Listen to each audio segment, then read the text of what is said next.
சில மனிதர்களை பார்த்தார்கள். அவர்கள் விவசாயம் செய்து கொண்டிருக்கின்றார்கள். விவசாயம் செய்து அறுவடை செய்கின்றார்கள்.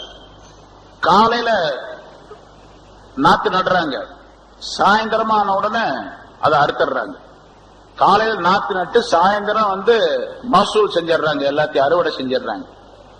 அப்ப காலையில இருந்து சாயந்தரத்துக்குள்ள எல்லா நெல்லு விளைஞ்சு எல்லா தானியங்களும் விளைஞ்சு அறுவடை ஆயிடுது, கொண்டு போய் சேர்த்து வைக்கிறாங்க. அப்படியே ஏராளமா இருக்குது. பிறகு கொண்டு வர்றாங்க, கொண்டு போய் வைக்கிறாங்க, திரும்பவும் நாட்டு வர்றாங்க, திரும்பவும் அது வளருது, திரும்பவும் அறுவடை செய்யறாங்க, திரும்ப கொண்டு போறாங்க, அப்புறம் இப்படியே நடந்துகிட்டே இருக்க ரொட்டேஷனா. ஜிப்ரீல் அலைஹிஸ்ஸலாம் அவர்களே இது யாரு, இது என்ன, இது யார் இவங்க எல்லாம் அப்படின்னு கேட்டாங்க. ரசூலுல்லாஹி ஸல்லல்லாஹு அலைஹி வஸல்லம் கேட்கிறாங்க. ஜிப்ரீல் அலைஹிஸ்ஸலாம் அவர்கள் சொன்னார்கள், இவங்க தான் அல்லாஹ்வுடைய பாதைகளை ஜிஹாது செய்த முஜாஹிதீன்கள். இவர்களுக்கு அல்லாஹ் தஆலா ஏராளமான பன்மடங்கான நன்மைகளை அல்லாஹ் தஆலா வழங்கி கொண்டிருக்கின்றான். எப்படி பாக்குறீங்க, எவ்வளவு காலையில விதைச்சு சாயந்தரம் அறுவடை செய்யறதுன்னு சொன்னா எப்படி இருக்கும்? இது மாதிரி ஏராளமான நன்மைகளுக்கு சொந்தக்காரர்களாக இவர்கள் இருக்கின்றார்கள் என்று சொல்லிவிட்டு ஜிப்ரீல் அலைஹிஸ்ஸலாம் அவர்கள் சொன்னார்கள்,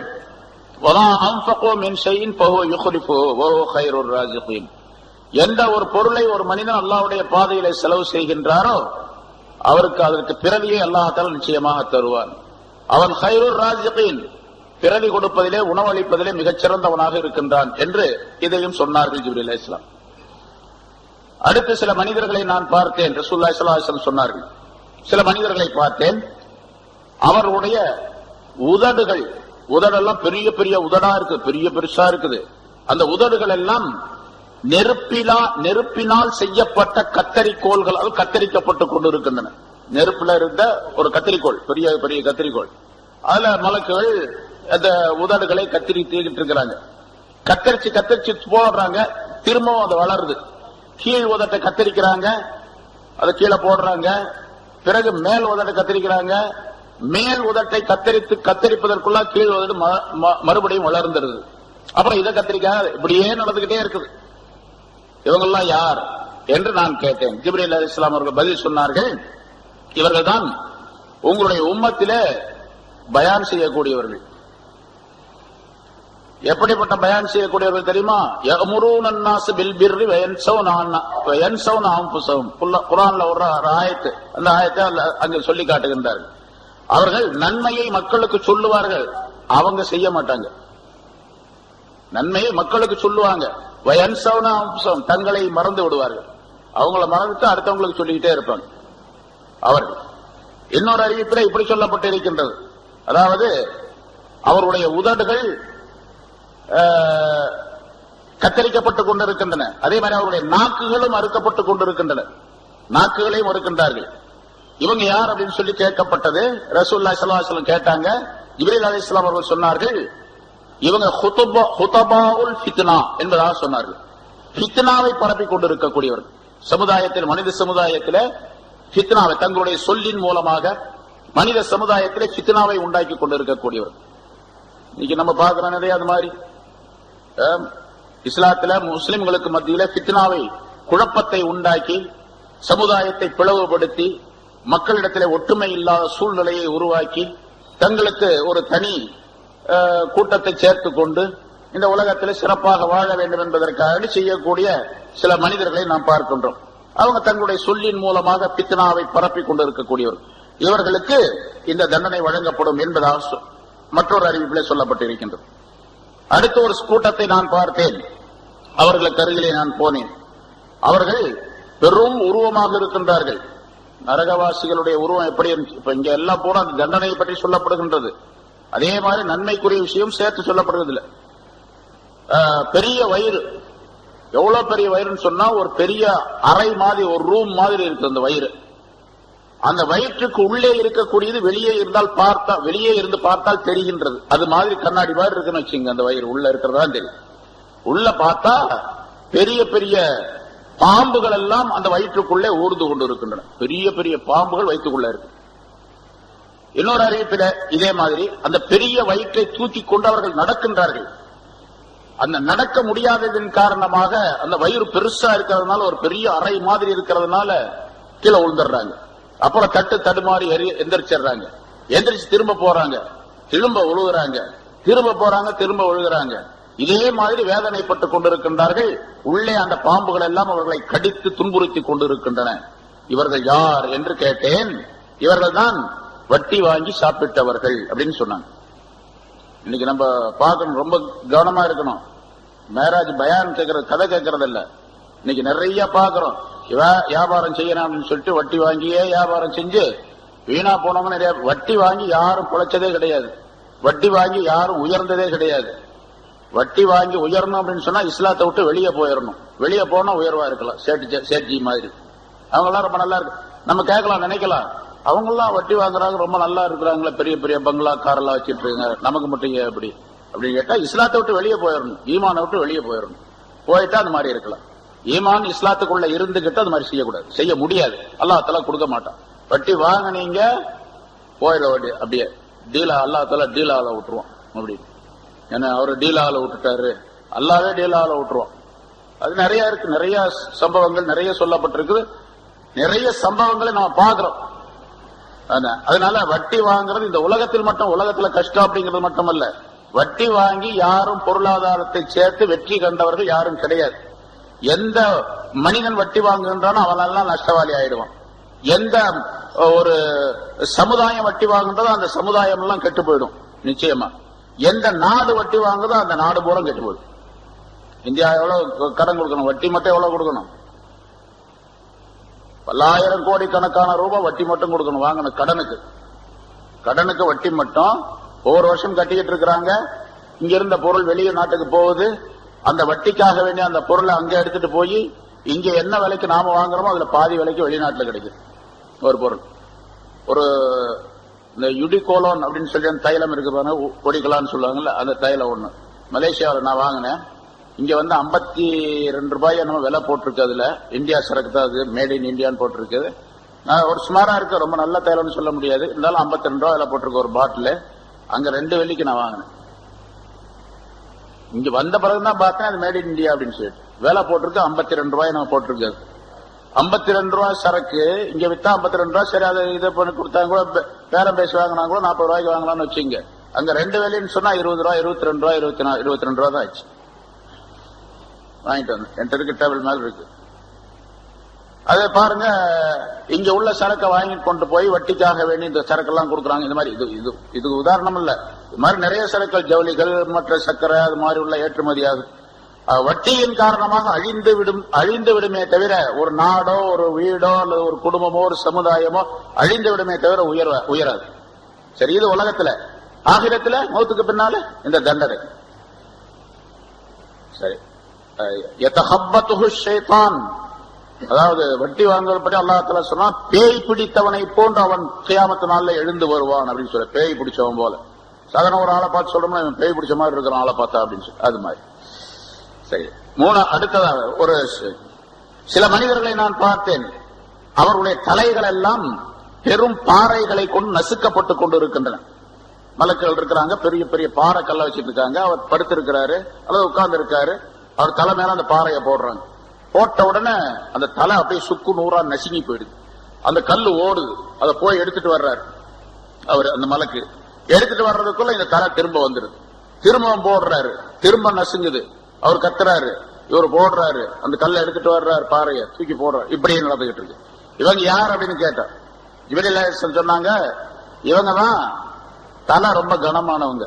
அதாவது தலை கனமானவங்கன்னா தொழுகைக்கு எந்திரிக்கிறதை விட்டு தலை கனமானவங்க. தசாகல ரூசுஹும் அனிஸ் ஸலாத்தில் மக்தூபா, ஃபர்லான தொழுகையை விட்டும் இவர்களுடைய தலை கனமாக ஆகிவிட்டது. தொழுகையில வந்து சஜிதால வைக்கிறதுக்கு அவங்களால முடியல. தலையை தொழாதவர்கள், ஃபர்லான தொழுகையை தொழாதவர்கள், இவர்களுக்கு இந்த தண்டனை. இது மாதிரி இது ஒண்ணு உதாரணத்துக்காக, இது மாதிரி பல்வேறு வகையான தண்டனைகள் இருக்கும். கியாமத்து நாள்ல நரகத்துல தண்டனை ஒரு விதமா இல்ல. பாம்பு தேள்களை கொண்டு சில பேருக்கு தண்டனை, நெருப்பை கொண்டு சில பேருக்கு தண்டனை, சில பேர் விலங்கிடப்பட்டு தண்டனை, இப்படி எல்லாம் பல்வேறு விதமான தண்டனை. நரகத்திலே நெருப்பினால் ஆக்கப்பட்ட நரகமும் உண்டு, குளிரினால் ஆக்கப்பட்ட நரகமும் உண்டு. அங்கே ஜம்ஹரீர் அப்படின்னு சொல்லப்படும். கடுமையான குளிர், பனி. எப்படி அந்த ஆர்டிகா அண்டார்டிகாவில போனா எப்படி இருக்கும்? ஒரு மனுஷன் இப்படியே நம்ம இந்த டிரெஸ்ஸோட போய் ஆர்டிகாவில போய் நின்றா எப்படி இருக்கும்? துருவங்கள்ல உடனே விரைச்சு அப்படியே மரம் மாறி போயிடுவான். இது மாதிரி எப்படி இந்த உலகத்தினுடைய நெருப்பை விட 70 மடங்கு அதிகமான உஷ்ணம் உள்ளதாக நெருப்பு இருக்கின்றதோ அதே போன்று இந்த உலகத்தினுடைய கடுமையான குளிரை போன்று 70 மடங்கு அதிகமான குளிர் உடையதாக, பனி உடையதாக அந்த நரகம் இருக்கும். சரி, அந்த நரகம். அதே மாதிரி இன்னொரு கூட்டத்தாரை நான் கண்டேன். அவர்கள் அவருடைய மர்மஸ்தானம் முன்பக்கம் பின்பக்கம் 2 பக்கத்துல மட்டும் சில ஒட்டு துணிகளை போட்டுக் கொண்டு இருக்கின்றார்கள். சில கோவணம் கட்டின மாதிரி ஒரு துணியை கட்டிட்டு இருக்கிறாங்க. அவங்க ஆடு மாடு கத்துவதை போன்று கத்திக் கொண்டிருக்கின்றார்கள். மிருகங்கள் கத்துவதை போன்று கத்துகின்றார்கள். நரகத்தில் விளையக்கூடிய அந்த கள்ளி, திருகு கள்ளி அப்படின்னு சொல்லப்படும் கள்ளி செடி, அந்த கள்ளி செடியை சாப்பிட்டுக் கொண்டிருக்கின்றார்கள். நரகத்தில் இருக்கக்கூடிய நெருப்பினால் காய வைக்கப்பட்ட நெருப்பினால் சூடு காட்டப்பட்ட அந்த கற்கள், அதை சாப்பிட்டுக் கொண்டிருக்கின்றார்கள். அவங்க கடுமையான சிரமம், அந்த சிரமத்தில் அவர்கள் தண்டனை அனுபவித்துக் கொண்டிருக்கின்றார்கள். இவர்கள் யார் என்று நான் கேட்டேன். இவர்கள் தான் உங்களுடைய உம்மத்திலே ஜகாத் கொடுக்காதவர்கள் என்று ஜிப்ரீல் அலைஹிஸ்ஸலாம் அவர்கள் சொன்னார். ஜகாத் கொடுக்காதவர்களுக்கு இந்த தண்டனை. இது போன்ற இது ஒண்ணு, இது மாதிரி நிறைய ஒவ்வொன்றுக்கும் அப்படித்தான். அந்தந்த அவரவர்கள் எந்த அமைப்பில ஜகாத் கொடுக்காமல் இருந்தார்களோ, தொழாமல் இருந்தார்களோ அதற்குரிய தண்டனை அவர்களுக்கு கிடைக்கும். இன்னொரு கூட்டத்தை நான் பார்த்தேன். அவர்களுக்கு முன்னால் ஒரு சட்டியில, ஒரு பெரிய பாத்திரத்துல நல்ல வேக வைக்கப்பட்ட இறைச்சி கறி இருக்குது. வேக வைக்கப்பட்ட கறி இருக்குது, இறைச்சி இருக்குது.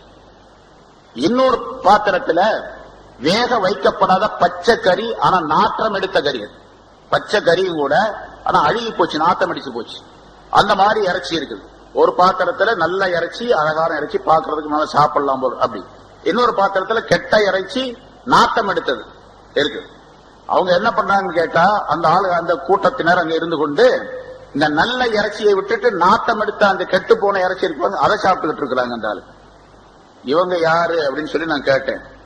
ஜிப்ரீல் அலைஹிஸ்ஸலாம் அவர்கள் சொன்னார்கள், இவர்கள் தான் உங்களுடைய உம்மத்திலே ஹலாலான மனைவி இருக்கும் பொழுது ஹராமான பெண்ணோடு போனவர்கள் அப்படின்னு சொன்னாங்க.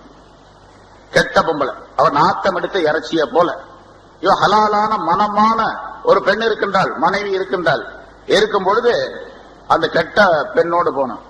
அதே மாதிரி ஹலாலான கணவன் இருக்கக்கூடிய நேரத்தில், மனமான கணவன் இருக்கக்கூடிய நேரத்தில் ஹராமான ஆணுடனே ஹராமான தொடர்பு கொண்டு இருக்கக்கூடிய பெண்ணையும் அது குறிக்கும். 2 பேரும் அவர்களுக்கு இந்த தண்டனை இங்கே கொடுக்கப்படுகின்றது என்பதாக சொன்னார்கள். இன்னொரு மனிதரை நான் பார்த்தேன். ஒரு பெரிய விறகு சுமையை தூக்கி கொண்டு வருகின்றான், தூக்கி இருக்கிறான். அவனால தூக்க முடியல, அது தூக்கி வச்சா கீழே பொத்துன்னு விழுவுறான். தூக்க சொல்லி அவனுக்கு நிர்பந்திக்கப்படுகின்றது. அந்த விறகு சுமையை தூக்குறான், அவனால் தூக்க முடியல, திரும்ப கீழே விழுகிறான். திரும்ப தூக்க சொல்லப்படுகின்றது, தூக்குறான், கீழே விழுகிறான், தூக்குறான், கீழே விழுகிறான். இப்படியே அந்த மனிதனுக்கு தண்டனை கொடுக்கப்பட்டுக் கொண்டிருக்கின்றது. இவன் யார், இவர்கள் யார் என்பதா சில மனிதர்கள் இப்படி செஞ்சு தண்டனை இருக்குது. அவர்கள் யார் என்பதாக நான் கேட்டேன். ஜிப்ரீல் அலைஹிஸ்ஸலாம் அவர்கள் சொன்னார்கள், இவர்கள் தான் மனிதர்களுடைய அமானிதங்களை நிறைவேற்றாதவர்கள். உலகத்திலே சில அமானிதமான பொருள்கள் கொடுத்திருப்பாங்க, அதை நிறைவேற்றாம இவரே சாப்பிட்டுறது, பூராத்தையும் அடுத்தவன் பொருளை சாப்பிடுறது. இவர் அமானிதம் அப்படிங்கிறது பல கருத்து இருக்குது. ஒன்னு பொருள் அமானிதம், அதே மாதிரி சொல் செயல் ஆகியவற்றிலும் அமானிதம் இருக்கின்றது. அமானிதத்தை பத்தி நிறைய விளக்கங்கள் சொல்லி இருக்கிறோம். நிறைய பல தடவை பல ஹதீஸ்களின் மூலமாக தஃசீர்களை நிறைய சொல்லி அந்த அமானிதத்தை நிறைவேற்றாதவர்கள் சுருக்கமாக அதை வச்சுக்கணும். அதுல இருந்து நிறைய விளக்கங்களை இங்க எடுத்துக்கலாம். அதை நிறைவேற்றாதவர்களுக்கு இந்த தண்டனை. சரி, இன்னொரு கூட்டத்தை நான் பார்த்தேன். அந்த மனிதர்கள் அவர்கள் ஒருவர் என்ன செய்கின்றார் சொன்னா, ஒரு சின்ன துவாரம் இருக்கின்றது. ஒரு கல்லுல, ஒரு பாறையில, ஒரு பாறை கல்லில சின்ன துவாரம் ஒன்று இருக்கின்றது, ஓட்டை ஒன்று இருக்குது. அந்த சின்ன துவாரத்திற்குள்ளே ஒரு பெரிய மாடு, பெரிய காளை மாடு ஒன்று அதற்குள்ளே நுழைவதற்கு முயற்சிக்கின்றது. அதை உள்ளே நுழைய வைக்க முயற்சிக்கின்றார்கள். ஆனால் அது நுழைய மாட்டேங்குது, நுழைய முடியல. ரொம்ப சிரமப்பட்டு அந்த காளை மாட்டை அதற்குள்ளே நுழைய வைக்க முயற்சித்துக் கொண்டிருக்கின்றார்கள். ஆனால் அந்த மனிதனால் அது செய்ய முடியல. நுழைய வைக்க சொல்லுகின்றார்கள் அங்க இருக்கிறவங்க, அதாவது மலக்குகள் அவனால் அதை நுழைய வைக்க முடியல. அப்ப இந்த மனிதனுக்கு தண்டனை கொடுக்கப்படுகின்றது. நுழைய வைக்க சொல்றாங்க, நுழைய வைக்க முடியல, அதனால தண்டனை கொடுக்கப்படுகின்றது. என்னன்னு விளங்குதா? அதாவது இன்னொரு உதாரணம் சொல்றேன் பாருங்க. அதுக்கு ஹதீஸ்ல ரசூலுல்லாஹி ஸல்லல்லாஹு அலைஹி வஸல்லம் சொல்லுகின்றார்கள், ஒரு மனிதன் அல்லாஹ்வை போன்று ஒரு உயிர் பொருளை படைத்தால் அப்படின்னு சொன்னா, அதாவது சிலைகளை செதுக்கினால், வடிவங்களை செதுக்கினால், உண்டாக்கினால், போட்டோவை உண்டாக்கினால், போட்டோ எடுக்கிறது ஹராம் அப்படின்னு சொல்றோம். போட்டோ எடுக்கிறது, போட்டோ வச்சுக்கிறது, அது கேமராவின் மூலமாக இருந்தாலும் சரி, வேறு கையின் மூலமாக அது வரைஞ்சாலும் சரி, எல்லாமே ஹராம். இப்படி சூரத்துகளை, உருவப்படங்களை வரையக்கூடியவன், உருவங்களை உண்டாக்கக்கூடிய ஒரு மனிதன், அது கல்லினால் செதுக்கினாலும் சரி, பேப்பர்ல எழுதினாலும் சரி, வேறு பொருள்களால் அதை செய்தாலும் சரி, எல்லாம் உருவம் செய்யறதும். இந்த உருவம் செய்யக்கூடிய மனிதனுக்கு கியாமத்து நாளிலே அல்லாஹ் தஆலா என்ன பண்ணுவான்னு கேட்டா, பல விதமான தண்டனை இருக்கு. அதுல ஒரு தண்டனை ஹதீஸ்ல இப்படி சொல்லப்படுகின்றது, 2 கோதுமையை அல்லாஹ் தஆலா கொடுப்பான். கோதுமை இருக்கு பாருங்க, அந்த 2 கோதுமையை கொடுத்து, இந்த 2 கோதுமையை நீ முடிச்சு போடு அப்படின்னு அல்லாஹ் தஆலா சொல்லுவான். கோதுமை போய் எப்படிங்க முடிச்சு போடுறது? நூலு தான், கயிறு தான் முடிச்சு போடலாம். கோதுமையை எப்படி முடிச்சு போடுறது? கோதுமையை முடிச்சு போடு அப்படின்னு சொல்லுவான். இவரால் முடிச்சு போட முடியாதுல்ல, கோதுமை முடிச்சு போட முடியாது. முடியாத ஒரு காரியத்தை நீ ஏன் உலகத்துல செஞ்ச அப்படின்னு கேட்பான். அதாவது நான் செய்ய வேண்டிய காரியத்தை, நான் செய்து கொண்டிருந்த காரியத்தை நீ ஏன் செஞ்ச? காலிக், படைக்கக்கூடியவன், உருவத்தை உண்டாக்கக்கூடியவன் அப்படிங்கிறது. முஸவ்விர், அல் முஸவ்விர் அப்படிங்கிற அல்லாஹ் தஆலாவுக்கு பேர். அஸ்மாஉல் ஹுஸ்னாவுல அல் முஸவ்விர், அல் காலிக் அப்படிங்கிறதா. அல் காலிக், அல் பாரி, அல் முஸவ்விர், அல் பதி என்பதெல்லாம் அல்லாஹ்வுக்கு பேர். உருவங்களை உண்டாக்கக்கூடியவன், எப்படியெல்லாம் உண்டாக்க வேண்டும் அப்படியெல்லாம் அற்புதமாக உண்டாக்கக்கூடியவன் அல்லாஹ். அல்லாஹ்வுடைய பேராக இருக்கக்கூடிய அந்த முஸவ்விர் என்பதை நீ உண்டாக்கி உனக்கு வச்சுக்கிட்ட. நீ வச்சுக்கலாமா? நான் எனக்கு அல்லாஹ்னு பேர் வச்சுக்கலாமா? அல்லாஹ்னு எனக்கு பேர் வச்சுக்கலாமா? வைக்க கூடாது. அதே மாதிரி ரஹ்மான் அப்படின்னு பேர் வச்சுக்கலாமா? எனக்கு அப்துல் ரஹ்மான் பேர் வச்சுக்கலாம், ரஹ்மான் பேர் வைக்க கூடாது. ஹராமாச்சு. ரஹ்மானாக நான் ஆக முடியாது. அப்துல் ரஹ்மான், ரஹ்மானுடைய அடிமையாக இருக்கலாம், ரஹ்மானாக நான் ஆக முடியாது. முஸவ்விராக ஆகலாமானா? முஸவ்விராக ஆகக்கூடாது, ஆக முடியாது. உருவம் அமைக்கக்கூடியவனாக ஆக முடியாது. அந்த உருவம் அமைத்தல், ஏன்னா சில பேரு, நிறைய பேரை பார்க்கிறோம் இப்ப எல்லாம் அதை சொல்ல முடியாமலே போய்விட்ட ஒரு கால சூழ்நிலை ஏற்பட்டு கொண்டு இருக்கின்றது. எல்லா மனிதர்களும், படிச்சவங்க படிக்காதவங்க, ஓதுனவங்க எல்லாமே போட்டோ போடுறாங்க. எல்லாருமே உருவப்படங்களை போடுறாங்க. பத்திரிகைகள்ல பாத்தீங்கன்னு சொன்னா எல்லா அஜித்குமார் போட்டோவும் தான் வருது. எல்லா அஜித்குமாருக்கும் போட்டோ. ஒரு காலம் இருந்துச்சு, ஒரு 30-40 வருஷத்துக்கு முன்னால அஜித்குமாருடைய போட்டோ பத்திரிகையில பார்க்கவே முடியாது. எங்க அஜித் இருந்தாங்க, நான் அடிக்கடி சொல்றது அமானி அஜித் அப்படின்னு சொல்லிட்டு, அவங்களுடைய ஒரு போட்டோ கூட கிடையாது. ஒரே ஒருத்தர் ஒரு போட்டோ வச்சிருந்தாரு. இது எப்படி இங்க கிடைச்சுன்னு கேட்டேன். ஹஜ்ஜுக்கு போகும்போது ஹஜ்ஜுக்காரடி பாஸ்போர்ட்டுக்கு போட்டோ எடுத்தாங்க. அந்த போட்டோ யாரோ எப்படி காப்பி அடிச்சுட்டு போய் ஒரு பத்திரிகையில போட்டு விட்டாரு ஒருத்தர். அந்த பத்திரிகை இருந்து கட்டிங் பண்ணி நான் வச்சிருக்கிறேன் அப்படின்னாரு. அஜித்துடைய ஒரு போட்டோ கூட பார்க்க முடியாது. எங்கேயாவது மேடைகள்ல காகிதம் இல்ல இருக்கும் போது அவங்களோட சேர்ந்து அவங்க கூட்டங்கள்ல பேசுவாங்க. போட்டோ எடுக்கக்கூடிய நேரத்தில் காகிதம் இல்ல மட்டும்தான் உழுவாரு, இவர் உழுவ மாட்டார். துணியை வச்சு மறைச்சுக்குவாங்க, இல்லாட்டி திரும்பிக்குவாங்க. அவங்க போட்டோவே கிடைக்காது. அப்படி எல்லாம் இருந்தாங்க. எந்த அஜித்மார்கள் சொல்லிட்டு இப்ப எத்தனையோ உஸ்தாத்மார்கள், ஆலிம்கள் தமிழ்நாட்டில் இருந்திருக்கிறாங்க. யாருடைய போட்டோவும் பார்த்திருக்கீங்களா நீங்க? ஒரு சிலர் இருக்கலாம். அதாவது இந்த மாதிரி ஹஜ்ஜுக்கு போகும்போது அந்த இதுல பிடிச்ச போட்டோக்கள் ஏதாச்சும் இருக்கலாமே தவிர, இப்ப பரவலாக எல்லா அஜித்மாருடைய போட்டோவும் எங்க வருது? பத்திரிகையில வருது. ஒரு கட்டுரை எழுதுறாரு, அதுக்கு ஒரு போட்டோ போடுறாரு. போட்டோ எல்லாம் வர்றதே கிடையாது. போட்டோ அதெல்லாம் கொடுக்க முடியாதுங்க அப்படின்னு சொன்னா, என்னங்க இது இப்படி சொல்றீங்க? போட்டோ போடுறது ஆச்சரியமா இருந்த காலத்தை போய் போட்டோ போடலன்னா ஆச்சரியமா இருக்கு. இப்போ அவ்வளவு பெரிய வித்தியாசம். அதனால உருவப்படம் வரையக்கூடிய மனிதனுக்கு தண்டனை ரசூலுல்லாஹி ஸல்லல்லாஹு அலைஹி வஸல்லம் அவர்கள் இங்கே சொல்லுகின்றார்கள். ஒரு பெரிய சுமையை தூக்குறான், ஒரு சின்ன துவாரத்துக்குள்ள ஒரு பெரிய மாட்டை நுழைய வைக்க சொல்றாங்க, முடியல. அதனால அவன் அதே போல ஒரு வார்த்தை, அவன் கடுமையான வார்த்தையை சொல்லி இருக்கின்றான். அது அல்லாஹ் தஆலாவுடைய திருப்திக்கு அப்பாற்பட்டது. அல்லாஹ்வுடைய கோபத்தை உண்டாக்கக்கூடிய ஒரு கடுமையான வார்த்தையை சொல்லுகின்றான். அந்த வார்த்தையை சொல்லிவிட்டு கவலைப்படக்கூடிய மனிதனாக இருந்தால் அவனுக்கு இந்த தண்டனை. அந்த கடுமையான வார்த்தையின் காரணமாக ஏற்படக்கூடிய தண்டனை ரசூலுல்லாஹி ஸல்லல்லாஹு அலைஹி வஸல்லம் அவர்களுக்கு அங்கே அல்லாஹ் தஆலா காண்பிக்கின்றார். அடுத்ததாக ஜிப்ரீல் அலைஹிஸ்ஸலாம் அவர்களோடு நான் ஒரு இடத்திற்கு வந்தேன். அந்த இடத்துல வந்த உடனே ஒரு அருமையான வாடை, இனிமையான வாடை, நறுமணம் வீசியது. குளிர்ச்சியான ஒரு காற்று வீசியது. கஸ்தூரியினுடைய வாடை வீசியது. ஒரு அழகான சத்தத்தை கேட்டேன். இது என்ன வாடை, இந்த இடத்துல ரொம்ப அழகா இருக்குது, என்ன சத்தம், இனிமையான சத்தமா இருக்கு அப்படின்னு கேட்டேன். அப்ப ஜிப்ரீல் அலைஹிஸ்ஸலாம் சொன்னார்கள், இதுதான் சொர்க்கத்தினுடைய வாடை, சொர்க்கத்தினுடைய சத்தம் என்று சொல்லி அந்த சப்தத்தை உற்று கேட்டார்கள். அந்த சொர்க்கத்தில் இருந்து ஒரு சப்தம் வருகின்றது. எப்படி வருகின்றது? சொர்க்கம் சொல்லிக் கொண்டிருக்கின்றது, என்னுடைய ரப்பே, எனக்கு எதை நீ வாக்களித்தாயோ அதை நீ எனக்கு வழங்குவாயாக. அதாவது நல்லடியார்களை உனக்கு வழங்குகின்றேன், உனக்கு நான் கொடுக்கின்றேன் என்று அல்லாஹ் தஆலா சொல்லி இருக்கிறான், வாக்களித்திருக்கிறான் சொர்க்கத்திற்கு. என்னுடைய நல்லடியார்கள் எல்லாம் உன்னிடத்தில் வந்து சேர்வார்கள், அவர்கள் மூலமாக நீ கண் குளிர்ச்சி அடைவாய் என்று சொர்க்கத்திற்கு அல்லாஹ் தஆலா சொல்லி வைத்திருக்கின்றான். என்னுடைய சொல்லை கேட்காத வம்பர்கள் எல்லாம் உன்னிடத்தில் வந்து சேர்வார்கள் என்று அல்லாஹ் தஆலா நரகத்திற்கு சொல்லி வைத்திருக்கின்றான். சொர்க்கமும் நரகமும் அந்த விஷயத்தை கேட்டுக்கொண்டே இருக்கின்றன. நீ வாக்களித்தாய் அல்லவா, அதை எனக்கு நீ கொடு, என்னிடத்தில் ஏராளமான ஞாமத்துகள் இருக்கின்றன என்று தன்னிடத்தில் இருக்கக்கூடிய ஞாமத்துகளை எல்லாம் அந்த சொர்க்கம் சொல்லி காட்டுகின்றது. ஆகவே நீ வாக்களித்த அந்த மனிதர்களை எனக்கு நீ அனுப்புவாயாக என்று சொர்க்கம் கேட்டுக்கொண்டே இருக்கின்றது. இப்போ கேட்டுக்கிட்டே இருக்குது. யாரெல்லாம் தயாராகின்றோமோ அந்த போய் சேர்ந்துருவாங்க அந்த இடத்துல. அதே மாதிரி நரகத்துக்கு ஒரு இடத்துக்கு அடுத்த இடத்துக்கு போனாங்க.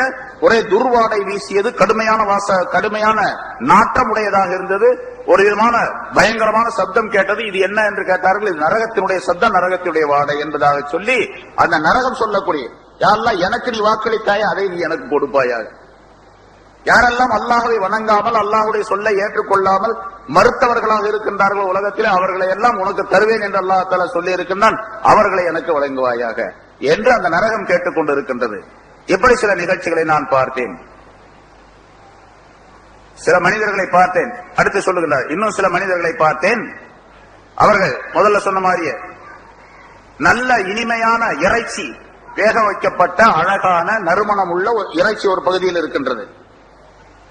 அந்த பகுதியில் அந்த இறைச்சி நிறைய இருக்கக்கூடிய பகுதியில் ஒரு ஆளு கூட இல்ல, அது அப்படியே இருக்குது, யாருமே சாப்பிடல, அது ஆளே இல்ல அந்த இடத்துல. இந்த பக்கம் பாத்தீங்கன்னா வேக வைக்கப்படாத நாற்றம் எடுத்த இறைச்சி இந்த பக்கம் இருக்குது.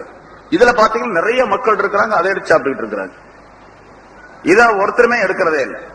இது என்ன அப்படின்னு கேட்டேன். ஜிப்ரீல் அலைஹிஸ்ஸலாம் அவர்கள் சொன்னார்கள், இது உலகத்தில் இருக்கும் பொழுது ஹலாலான இனிமையான பொருள் இருக்க ஹராமான பொருளை தேடி சாப்பிட்டவர்கள் தான் இவர்கள் என்பதாக அல்லாஹ் தஆலா பதில் சொன்னார். ஜிப்ரீல் அலைஹிஸ்ஸலாம் அவர்கள் பதில் சொன்னார்கள் என்பதாக குறிப்பிடுகின்றார்கள்.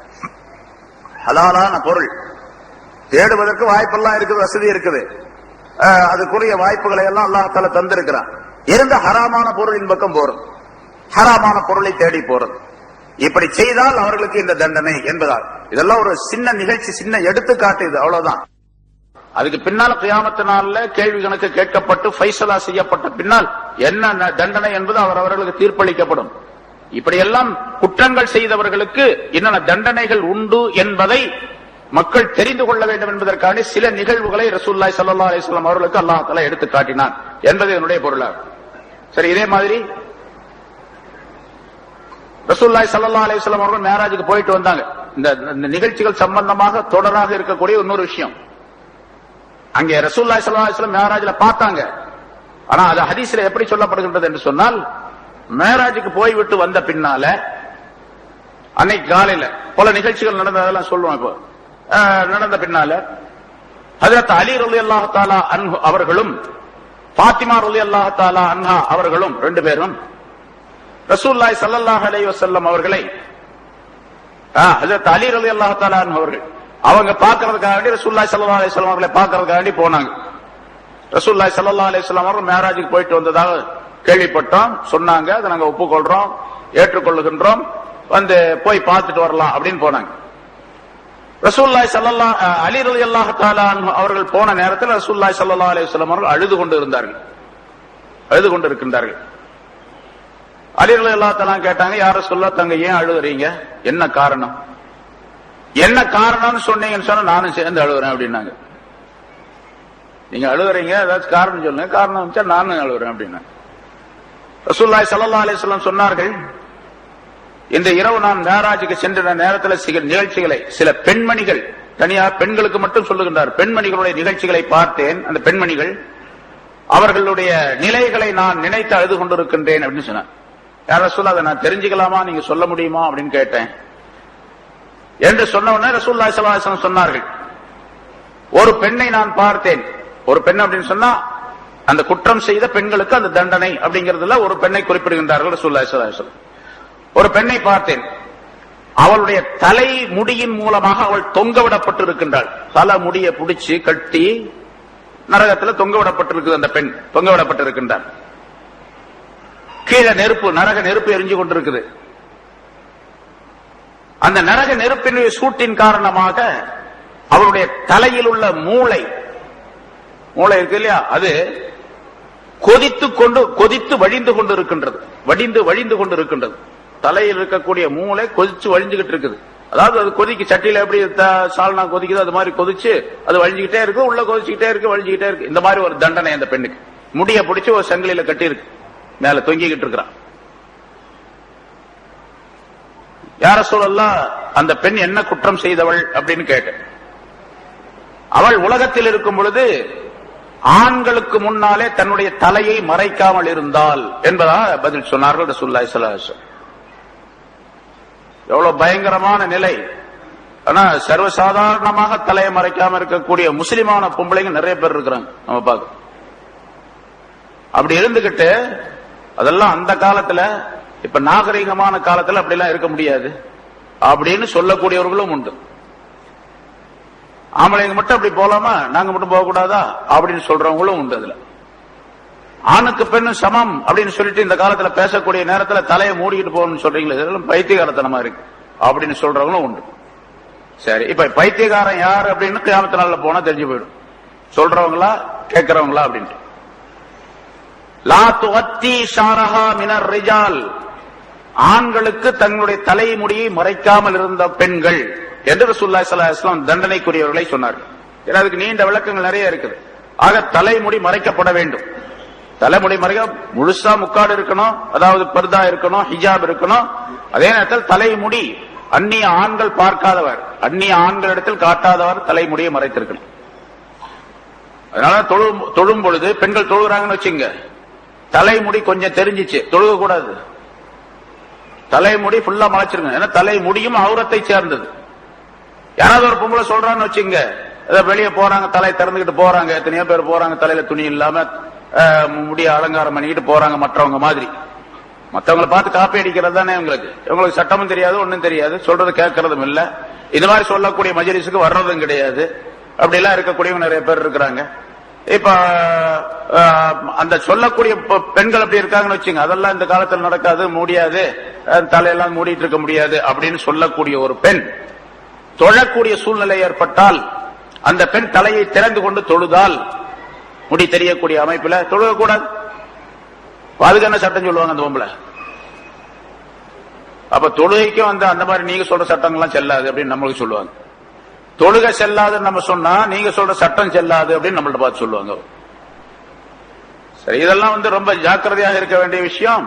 குறிப்பாக கணவன்மார்களாக இருக்கக்கூடியவர்கள் தங்களுடைய மனைவிமார்களை இப்படி கண்காணிக்க வேண்டும். தலையை திறந்துகிட்டு முடிய திறந்த வகையில வெளியே போறது அந்நிய ஆடவர்களுக்கு காட்டக்கூடிய நிலையில இருக்கிறதுல பெண்களுக்கு மட்டுமல்ல கணவன்மார்களுக்கும் பங்கு உண்டு. இவங்க அதை கண்டிக்கல அப்படின்னு சொன்னா இவர்களுக்கு அந்த தண்டனை ஏற்படும், குற்றத்திற்குரியவர்களாக ஆவார்கள். இரண்டாவது, ஒரு பெண்ணை நான் பார்த்தேன் சொன்னாங்க, இம்ராத்துன் முஅல்லகத்துன் பிலிசானிஹா வ யுஸப்புல் ஹமீம் தூதி ஜௌஜஹா பிலிசானிஹா. ஒரு பெண் அவருடைய நாக்கின் மூலமாக அவர் கட்டப்பட்டு இருக்கின்றாள். முதல்ல முடிய பிடிச்சு கட்டி வச்சிருந்தான், இப்ப நாக்க பிடிச்சு இழுத்து அந்த நாக்க பிடிச்சு அப்படி தொங்க ஒரு இதுல போட்டு கட்டி தொங்க விட்டுட்டு இருக்கிறோம் அல்லாஹ் தஆலா. அந்த பெண் அவளுக்கு நரகத்தினுடைய நெருப்பினால் சூடு காட்டப்பட்ட தண்ணீர், மாஉன் ஹமீம் என்று குர்ஆன்ல அல்லாஹ் தஆலா குறிப்பிடுகின்றார். மாஉன் ஹமீம் என்று சொன்னால் கடுமையாக கொதிக்க வைக்கப்பட்ட தண்ணி, நீர் கடுமையாக கொதிக்க வைக்கப்பட்டது.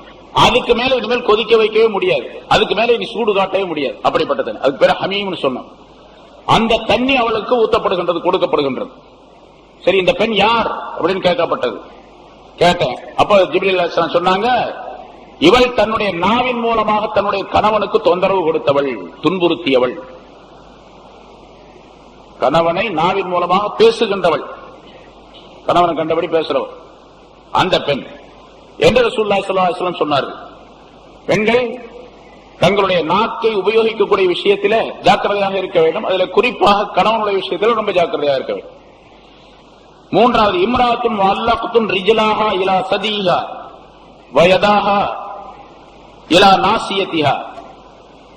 ஒரு பெண் அவருடைய 2 கால்களும் அவளுடைய மார்பகத்தின் பக்கமாக கட்டப்பட்டு இருக்கின்றது.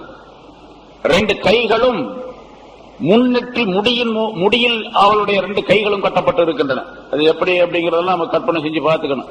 காலை எடுத்து மார்பகத்தில் கட்டப்பட்டிருக்குது, 2 கையும் இந்த முன் பக்கத்தில் உள்ள அந்த முடியின் மூலம் முடியில சேர்த்து கட்டப்பட்டிருக்குது.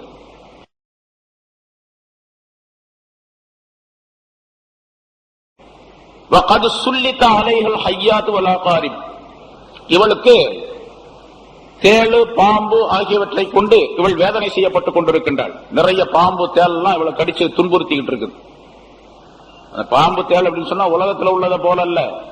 ஒரு ஹதீஸில் ரசூலுல்லாஹி ஸல்லல்லாஹு அலைஹி வஸல்லம் சொல்லுகின்றார்கள், அங்க இருக்கக்கூடிய அந்த பாம்பு இருக்குதே, அந்த பாம்பினுடைய ஒரு துளி விஷம், அதனுடைய விஷத்துல ஒரு துளி இந்த பூமியிலே விழுந்தால் இந்த பூமியில் இருக்கக்கூடிய எந்த பயிர் பச்சையும் விளையாது, எல்லாமே கரிஞ்சு போயிடும். எப்படி அங்க இதுல ஜப்பான்ல குண்டு போட்டான், ஹிரோஷிமாவில் குண்டு போட்டான், குண்டு போ எவ்வளவு நாளாச்சு, இன்னும் கூட சில புல்லு முடையாத இடங்கள்லாம் இருக்கின்றன பல ஆண்டுகளுக்கு பின்னால். இதே போல அந்த ஒரே ஒரு துளி விஷம் இந்த பூமியில் இருக்கக்கூடிய எல்லா பூண்டுகளையும் எல்லா புற்பூண்டுகளையும் கரிச்சிடும். அதுக்கு பின்னால புல்ல விளையாது, செடியை முளையாது. அப்படிப்பட்ட விஷம். அந்த மாதிரி பாம்புகள்லாம் அவளை கடிச்சுக்கிட்டு இருக்குது. இந்த பெண் யார் அப்படின்னு கேட்கப்பட்டது. கேட்டேன். இந்த பெண் குளிப்பு கடமையாக இருக்கக்கூடிய நிலையிலே அப்படியே இருந்தவள். கடமையான குளிப்பை குளித்து சுத்தமாகாதவள். லா தன்லுஃபு மினல் ஜனாபா வல் ஹைத்.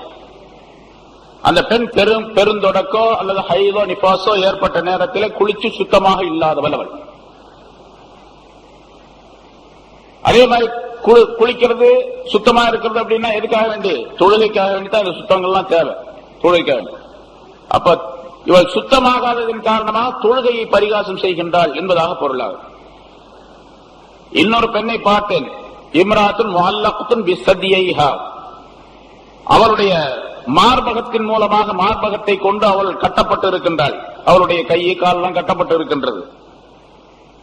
இவள் யார் என்பதாக கேட்டேன். சொன்னாங்க, ஜிப்ரீல் அலைஹிஸ்ஸலாம் சொன்னார்கள், இவள் தன்னுடைய கணவனுடைய படுக்கையை நாசமாக்கியவள் என்பதால். கணவனுடைய படுக்கையை நாசமாக்கியவள் அப்படின்னு சொன்னா கணவனை விட்டுட்டு வேற ஒரு ஆணுடன் தொடர்பு கொண்டவள் அப்படின்னு. இந்த படுக்கையை விட்டுட்டு வேற படுக்கைக்கு போயிட்டான்னு அர்த்தம். முன்னாலே வந்து சேர்ந்தது. இன்னொரு பெண் அஞ்சாவதாக, இம்ராத்துன் ரஅசுஹா ரஅசு ஹின்ஸீர் வ பத்னுஹா பத்னு ஹிமார் அலைஹா அல்ஃப் அல்ஃப் லவ்னின் மினல் அதாப். ஒரு பெண், அவருடைய தலை பன்றியுடைய தலை போன்று இருக்கின்றது. அவருடைய உடல் எல்லாம் கழுதையினுடைய உடலை போன்று இருக்கின்றது. பல்லாயிரக்கணக்கான தண்டனைகள் வேதனைகள் அவளை சூழ்ந்து கொண்டிருக்கின்றன. ஆயிரக்கணக்கான அல்ஃப் அல்ஃப் அதாப், ஆயிரக்கணக்கான வேதனைகள் அவள் செய்யப்பட்டுக் கொண்டிருக்கின்றாள். இவள் யார் என்று கேட்டேன். நம்மாமா கல்லாபா, கோள் சொல்லக்கூடியவள், பொய் சொல்லக்கூடியவள். இந்த கோள் சொல்றது பொய் சொல்றது சர்வசாதாரணமாக எல்லா மனிதர்களிடத்திலும் இருக்குது. அது குறிப்பாக பெண்களிடத்தில் இருக்கு. கோள் சொல்லக்கூடியவள், பொய் சொல்லக்கூடியவள்.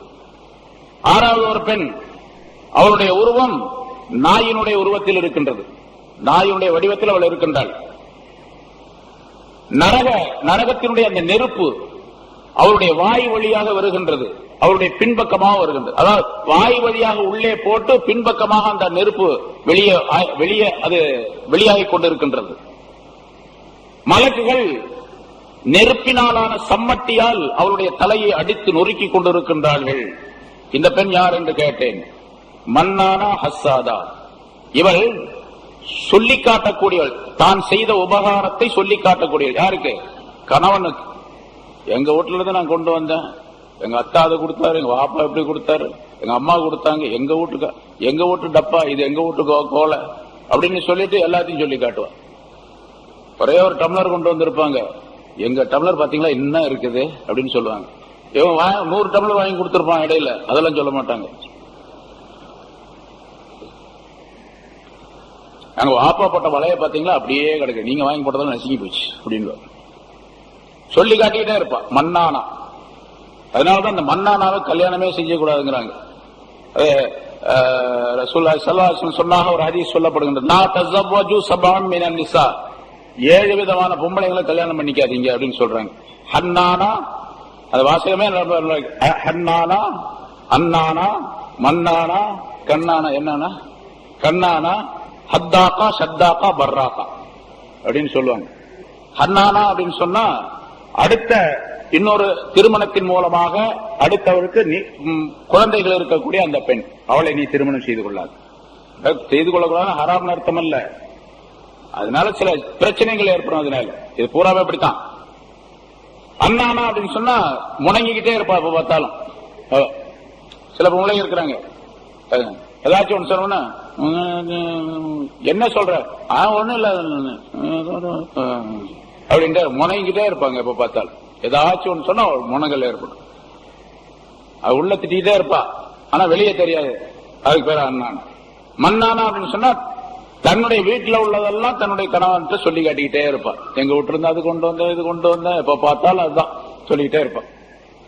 கண்ணானா அப்படின்னு சொன்னா அவன் நீங்க தமிழ்ல விளங்கிக்காதீங்க, இது அரபி வார்த்தை. கண்ணானா மூக்கானா அப்படின்னு விளங்கிடாது.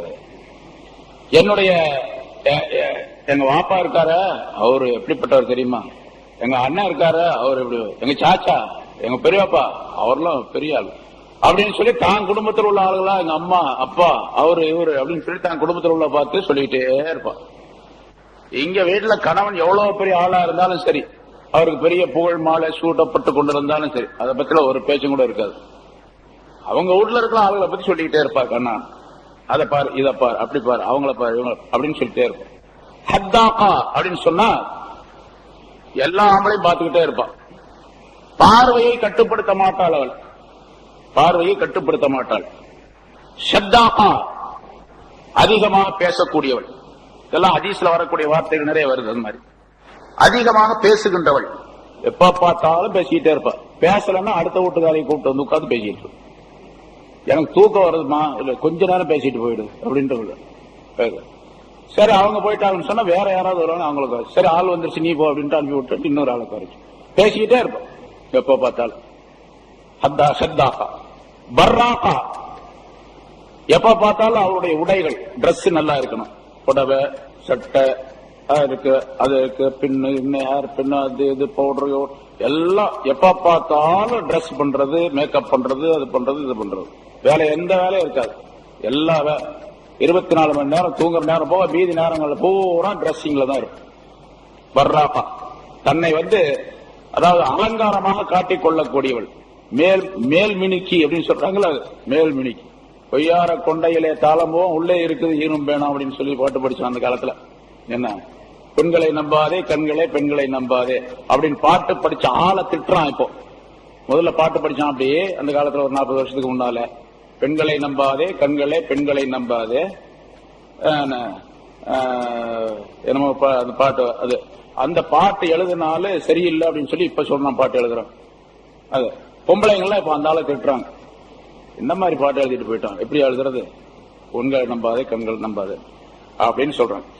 சரி, இந்த மாதிரி மன்னானா ஹஸ்ஸாதா, அந்த பெண் சொல்லி காட்டக்கூடியவள். அதே போல பொறாமை கொள்ளக்கூடிய, அடுத்தவர் மீது பொறாமை கொள்ளக்கூடிய பெண். இந்த 6 வகையான பெண்களை நான் பார்த்தேன், அவர்களுடைய வேதனையை கண்டு நான் அழுது கொண்டிருக்கின்றேன் என்று ரசூலுல்லாஹி ஸல்லல்லாஹு அலைஹி வஸல்லம் அவர்கள் ஹஜ்ரத் அலி ரலியல்லாஹு தஆலா அவர்கள் சொன்னதாக மற்றொரு அறிவிப்பு சொல்லப்படுகிறது. இது மாதிரி பல அறிவிப்புகள் ரசூலுல்லாஹி ஸல்லல்லாஹு அலைஹி வஸல்லம் போயிட்டு வந்த பிறகு பல தடவை சொல்லி இருக்கிறாங்க. ரஅய்து லைலத்தன் உஸ்ரிய பி அப்படிங்கிற ஹதீஸ் வரக்கூடிய ஹதீஸ்கள் நிறைய வருது. நான் மேராஜுக்கு அழைத்து செல்லப்பட்ட இரவிலே நான் கண்டேன் அப்படிங்கிற ஹதீஸ் நிறைய இருக்குது. அது மாதிரி பல ஹதீஸ்கள் இருக்கின்றன. ஆக ரசூலுல்லாஹி ஸல்லல்லாஹு அலைஹி வஸல்லம் அவர்களை அல்லாஹ் தஆலா மேராஜுக்கு அழைத்து சென்றது ஒன்னு ரெண்டு அல்ல, பல்லாயிரக்கணக்கான நிகழ்வுகள், பல்லாயிரக்கணக்கான செய்திகள் மனித சமுதாயத்திற்கு கொடுக்கப்படுவதற்காக வேண்டி, தெரியப்படுத்தப்படுவதற்காக அல்லாஹ் அதை ஏற்பாடு செய்திருக்கின்றான். அல்லாஹ் ஒரு அற்புதமான அந்த நிகழ்ச்சியின் மூலமாக பலவிதமான படிப்பினைகளை நமக்கு ஏற்படுத்தி தந்திருக்கின்றான். அதை பெற்று வாழக்கூடியவர்களாக நாம் இருக்க வேண்டும். குறிப்பாக தொழுகை சம்பந்தப்பட்ட விஷயம் நிறைய சொல்லப்பட்டது. இன்னொரு விஷயம் இங்க கவனிக்கணும், அது முன்னால் சொல்லப்பட்டிருக்கு. ரசூலுல்லாஹி ஸல்லல்லாஹு அலைஹி வஸல்லம் அவர்கள் மிஅராஜுக்கு சென்றது இந்த உடலோடு சென்றார்கள், உடலும் உயிரும் சேர்ந்து சென்றார்கள் அப்படிங்கிறது தான். ஏன்னா சில பேர் இப்ப நிறைய பேர் சொல்றாங்க அப்படி எல்லாம் கிடையாது, ரசூலுல்லாஹ்வுடைய அந்த ரூஹ், அவர்களுடைய உயிர் தான் போனது, உடல் போகவில்லை அப்படின்னு சொல்லக்கூடியவர்கள் இருக்கிறாங்க. ரசூலுல்லாஹி ஸல்லல்லாஹு அலைஹி வஸல்லம் அவர்கள் உடலோடு உயிரோடு போனார்கள். அப்படி தனியா உயிர் மட்டும் போச்சு, அதாவது அவர் கனவு நிகழ்ச்சி மாதிரி சொல்றாங்க. கனவு நிகழ்ச்சி அப்படின்னு சொன்னா அதை மறுக்க வேண்டிய அவசியமே கிடையாது. யார் வேணாலும் பார்க்கலாமே, கனவுல அல்லாஹ் பார்க்கறது யார் வேணாலும் பார்க்கலாமே. இமாம் அபூ ஹனீஃபா ரஹ்மத்துல்லாஹி 100 தடவை பார்த்ததா இருக்குது. அஹ்மத் இப்னு ஹம்பல் பார்த்ததாக சரித்திரம் இருக்குது. இது மாதிரி நூற்றுக்கணக்கான பேர் ஞானவான்கள் அல்லாஹ்வை கனவிலே கண்டதாக சொல்லுகின்றார்கள். கனவுல கண்டா ரசூலுல்லாஹ் கனவுல கண்டாங்க அப்படின்னு சொன்னா அதுல வித்தியாசம் எல்லாம் போயிடும். ஏன்னா இங்கே சுப்ஹானல்லதி என்று சொல்லப்படக்கூடிய இந்த வார்த்தை இருக்குது பாருங்க, அதிலே சுப்ஹான் மகா தூயவன் அப்படின்னு ஒரு ஆச்சரியமான நிகழ்ச்சிக்காக வேண்டி சொல்லப்படுவது சுப்ஹான் அப்படிங்கிற வார்த்தை. அதனால சுப்ஹான் அல்லாஹ், அல்லாஹ்வை நான் பரிசுத்தப்படுத்துகின்றேன், எல்லா குறைகளை விட்டும் அவன் பரிசுத்தமானவன் என்பதை ஒப்புக்கொள்ளுகின்றேன் என்று சொன்னால் அது ஒரு மிகப்பெரிய ஆச்சரியமான நிகழ்ச்சி. சுப்ஹான அப்படிங்கிறதுக்கே என்ன அர்த்தம்? லா ஷரீக லஹு, லம் யலிது வலம் யூலது வலம் யகுல் லஹு குஃபுவன் அஹத், அவனுக்கு எந்த விதமான இணையும் கிடையாது, அவனை யாரும் பெறவும் இல்லை, பெறப்படவும் இல்லை, அவனுக்கு இணையாக யாரும் இல்லை. முனஸ்ஸஹுன் அன் குல்லி ஐப், எல்லா குறைகளை விட்டும் அவன் பரிசுத்தமாக்கப்பட்டவன் என்று சொல்லப்படுவதற்குரிய வார்த்தையாக அது அமைந்திருக்கின்றது. அது சுப்ஹான என்று சொல்லப்படுவதே ரசூலுல்லாஹி ஸல்லல்லாஹு அலைஹி வஸல்லம் அவர்கள் மிஅராஜுக்கு இந்த உடலோடு சென்றார்கள் அப்படிங்கறது அறிவிக்கிறது. அதே மாதிரி இரவிலே ஒரு புராக்கு வாகனம் கொண்டு வரப்பட்டது, அதுல ஏறி சென்றார்கள் இரவிலே கொஞ்ச நேரத்தில் அப்படின்னு சொல்லும் போது, உயிர் மட்டும் போறது அப்படின்னு சொன்னா, உடல் போகல உயிர் மட்டும் தான் போச்சு, அல்ல உயிரை மட்டும் தான் சந்தித்தார்கள் அப்படின்னு சொன்னா புராக்குன்ற வாகனம் கொண்டு வர வேண்டிய அவசியம் இல்லை. வாகனம் எதுக்கு வேணும்? உடல் இருந்தா தான் ஏறி போறதுக்கு தான் அந்த வாகனம் தேவை. அப்ப வாகனம் கொண்டு வரப்பட்டதே ரசூலுல்லாஹி ஸல்லல்லாஹு அலைஹி வஸல்லம் அவர்கள் உடலோடு போனார்கள் அப்படிங்கிற அர்த்தம். அதே போல அப்து சுப்ஹானல்லாஹி அஸ்ரா பி அப்திஹி, தன்னுடைய அடிமை என்று அல்லாஹ் தஆலா சொல்லுகின்றான். அடிமை என்ற அப்து என்ற வார்த்தை இந்த உடலுக்கு தான் சொல்லப்படுது, உயிருக்கு மட்டும் சொல்றதல்ல. அதனால அதுவும் உடலோடு சென்றார்கள் என்பதை அறிவிக்கின்றது. அதே மாதிரி மேராஜுக்கு போய்விட்டு வந்த அந்த காலையில வந்தாங்க, காலையில சுபல எந்திரிச்சாங்க. உம்மஹானி ரலியல்லாஹு தஆலா அன்ஹா அவருடைய வீட்டில் தங்கியிருந்தாங்க ரசூலுல்லாஹி ஸல்லல்லாஹு அலைஹி வஸல்லம் அவர்கள். இந்த நிகழ்ச்சியை ரசூலுல்லாஹி ஸல்லல்லாஹு முதல்ல உம்மஹானிட்டு தான் சொன்னாங்க. இந்த மாதிரி இந்த இரவில் நான் அல்லாஹ் தஆலாவுடைய சன்னிதானத்திற்கு போயிட்டு வந்தேன், இங்க போனேன், பைத்துல் முகத்தஸ் போனேன், அங்கிருந்து மேராஜுக்கு போனேன் அப்படின்னு சொன்னாங்க. உம்மஹானி சொன்னாங்க, இந்தப்பா நீ இதை யார்ட்டையும் போய் சொல்லிடாத, முதல்லயே உன்னை பொய்யன்னு சொல்லிட்டு இருக்கிறாங்க, இதை சொன்னேன்னு சொன்னா உடனே நீ பொய்யன்னு சொல்லிடுவாங்க அப்படின்னு உம்மஹானி சொன்னதாக அறிவிக்கப்பட்டிருக்கு. இப்ப ரசூலுல்லாஹி ஸல்லல்லாஹு அலைஹி வஸல்லம் நான் கனவுல போனேன் அப்படின்னு சொன்னா அதை யாரும் மறுக்க மாட்டாங்க. உடலோடு போனதைத்தான் உம்மஹானி ரலியல்லாஹு தஆலா அவர்கள் இப்படி சொல்லுகின்றார்கள் என்பதும் நமக்கு அறிவிக்கின்றது.